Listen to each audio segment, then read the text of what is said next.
Yeah, the London Borough of Hounslow is very keen to listen to what its residents are saying, and following a consultation with the residents on their concerns regarding the tower blocks, some things came through very clearly. Firstly, obviously, was fire safety in the aftermath of Grenfell. There were also issues around antisocial behaviour in the bin rooms.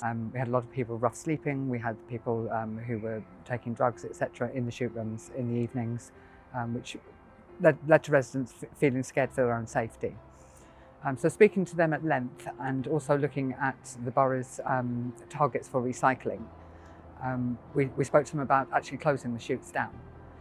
And with them on board, it was actually a lot easier than we thought it would be.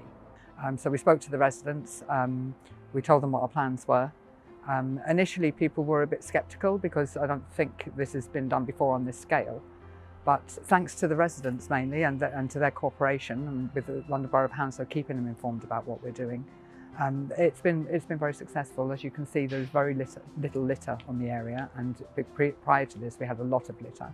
The shelters themselves look tidy, they look neat. We've managed to bring in some community engagement by involving the local primary school who've done this wonderful artwork which we've had put up on the bins. Because we're just the guardians of the future. These will be the adults of the future, and getting them involved now at this stage is a crucial piece to do.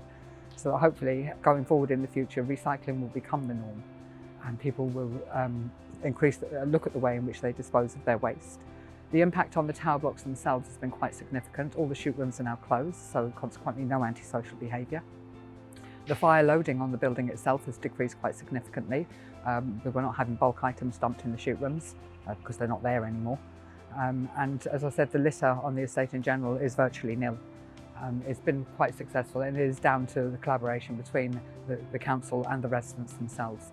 Without the residents, we couldn't have achieved it.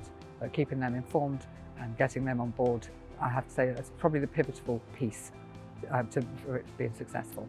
And so far, it's working.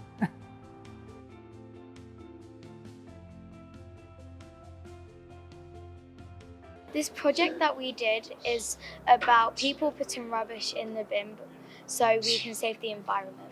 We also did these paintings that's on the bins now to show people that they can save our planet by throwing away and recycling, and not just throwing it on the floor to ruin our environment. This project is all about using the school in our community to promote one of Hounslow's pledges, which is a cleaner, greener borough.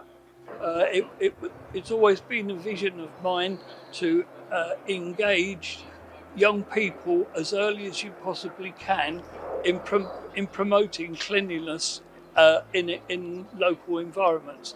But it's a little more than that. It's about the school being engaged with its local community as well.